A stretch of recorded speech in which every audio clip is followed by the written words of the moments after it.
சும்மா வெறுமனே ஜோக்ஸ், அரசியல், பொதுவான விஷயங்களை பத்தி மட்டுமே பேசி பழகிறதுக்கு பேரு டைம் பாஸ். கஷ்டங்களை ஒருத்தருக்கு ஒருத்தர் ஷேர் பண்ணிக்கிறதுக்கு பேரு தான் ரிலேஷன்ஷிப்.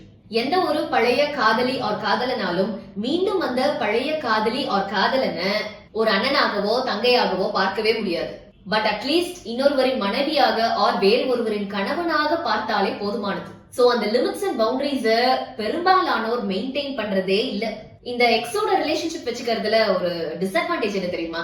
இவங்க ரெண்டு பேர்ல யாராவது ஒருவருக்கு அவங்க பிரசன்ட் மேரிட்டல் ரிலேஷன்ஷிப்ல ஒரு பிரச்சனை இருந்துட்டா போச்சு, அது இன்னொருவரை ரொம்ப பாதிக்கும்.